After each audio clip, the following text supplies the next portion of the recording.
안녕하세요. 저는 수원 장안도장에서 신앙하는 교무도군자 이은영 도생입니다. 도장에서 포감 보직을 맡고 있고요. 직업은 수학 강사이고 남편과 두 아이와 같이 신앙하고 있습니다.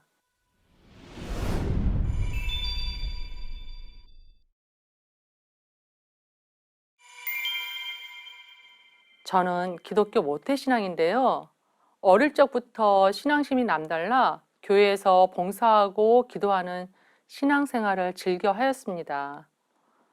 믿음 생활을 더 잘할 수 있을 것 같아서 초등학교 6학년 때 성경책을 읽게 되었어요. 그런데 성경책을 읽으면서 오히려 기독교에 대한 의문들이 많이 생기기 시작했는데요.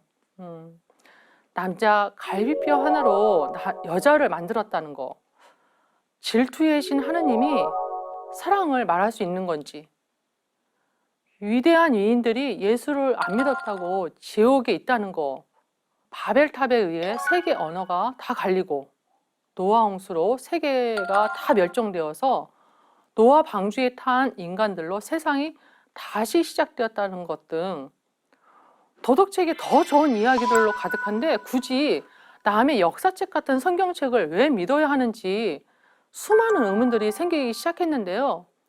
그 질문들을 그 누구도 해결해 주지 못했어요. 그리고 기독교의 교리는 시대마다 다 재해석되어 왔고 수많은 파로 나뉘어 교리 해석이 다르다는 것을 알게 되었습니다. 그래서 저는 변하지 않는 그것이 있지 않을까, 있다고 믿고 그것을 찾기 시작했습니다. 물질 말고 어떤 가치, 그것은 무엇일까 계속 찾았습니다.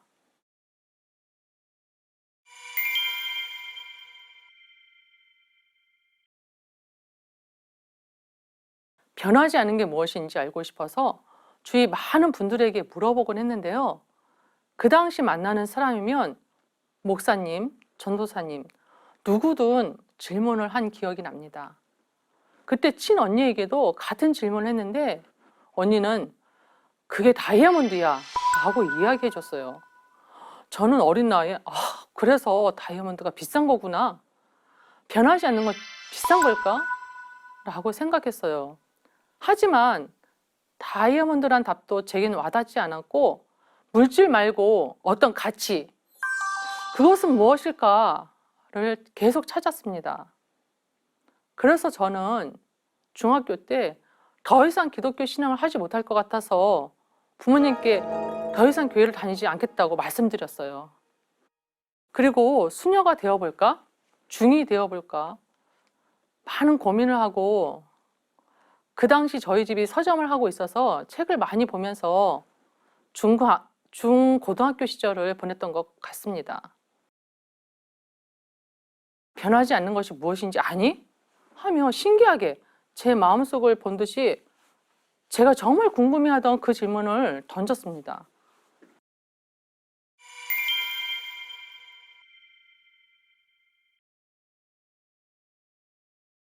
대학 입학하기 한 달 전 건국대 연못가위 잔디에서 친구와 과자를 먹으면서 이야기를 하고 있었는데 어떤 사람이 말을 걸어왔어요. 저희에게 건대생이냐고 물어보길래 아니라고 대답하고 빨리 보내려는데 그 사람은 과자를 좀 달라고 하더라고요. 그래서 3개를 주었죠. 그러자 그 사람이 과자 3개를 받으면서 3개는 참 특별한 수인데 하며 전화번호를 저에게 주길래 같이 있던 친구가 이상한 사람이야 그러면서 빨리 가자고 해서 그 자리를 떴습니다. 그런데 집에 와서 그 3이란 수가 뭔지 하도 궁금해가지고 한밤중에 밖에 나가 공중전화 박스를 찾아가지고 전화를 걸게 되었어요. 그 다음날 전화번호를 준 그 사람과 만나게 됐는데요. 그 사람은 대순진례를 다니던 사람이었습니다. 저는 거기서 우주일련 이야기를 듣고 내가 정말 찾던 진리가 여기 있구나 하며 너무너무 좋아가지고 그날 잠을 못 잤어요.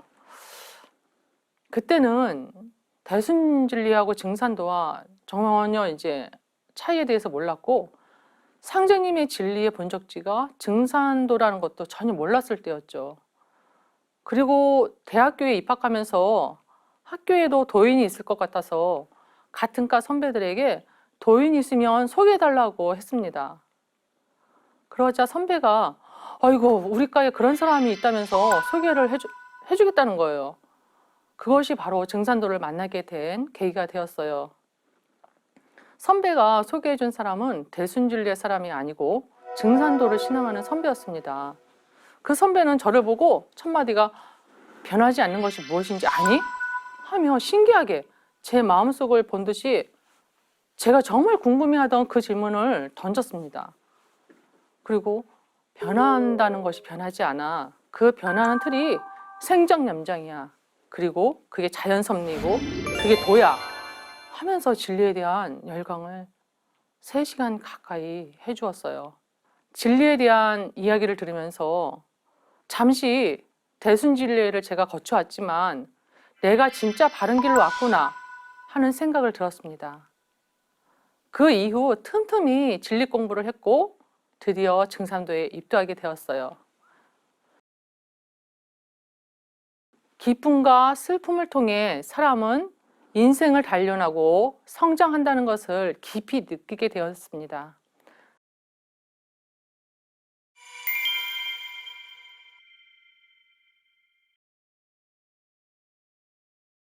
요즘 태알랑 성직자 교육을 받으면서 진리책을 집중해서 읽고 있는데요.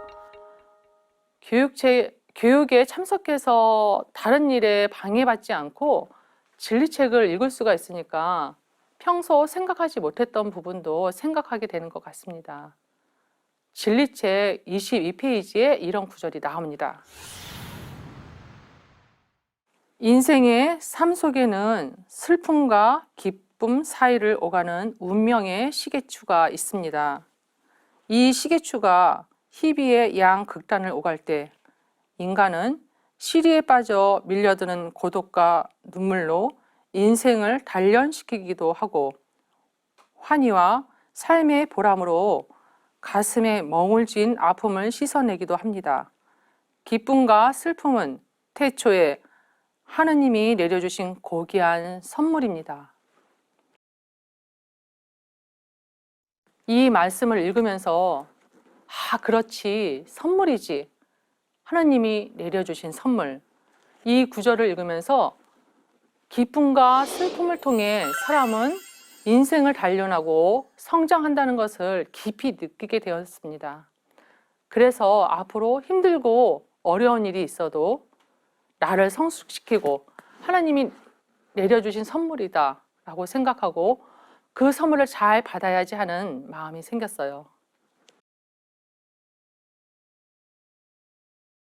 그날 밤 바로 사촌은 꿈을 꿨는데요. 내가 꿈에 나타나 이것이 개벽이다 책을 전해주더라는 겁니다.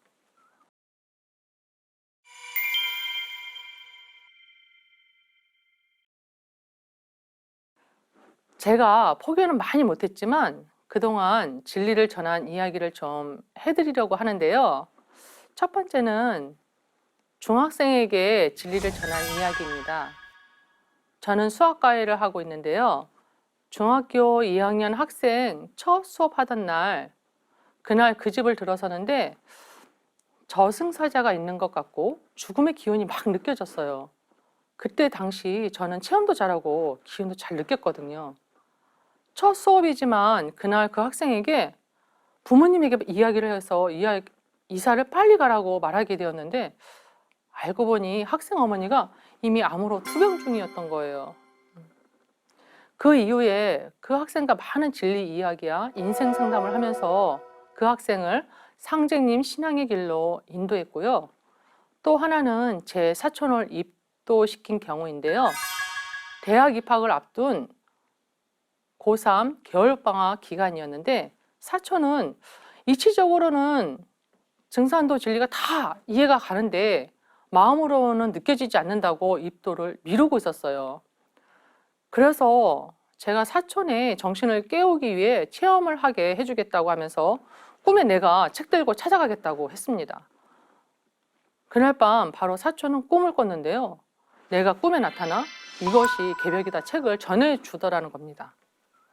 그 꿈을 꾼 사촌은 너무 신기하게 생각했지만 한편으로는 인정하지 않고 그 꿈이 자신이 입도할 꿈이 아니고 그냥 꾼 거라고 하면서 한 번 더 나타나면 입도하겠다고 하더라고요. 그리고 그날 사촌은 또 꿈을 꾸는데요. 이번에는 순두한 남편의 고모, 그러니까 사촌에게는 사촌 언니가 되는데 고모가 꿈속에서 나타나 진리서적을 전해줬다는 거 합니다. 참 신기하죠? 신도에서 사촌을 입도시키려고 그렇게 움직인 거죠. 그래서 입도를 미루던 사촌은 마침내 입도하게 됐습니다. 종도사님의 마음이 조금이라도 느껴지니까 제 자신도 신앙에 대해 더 성찰하는 계기가 되었습니다.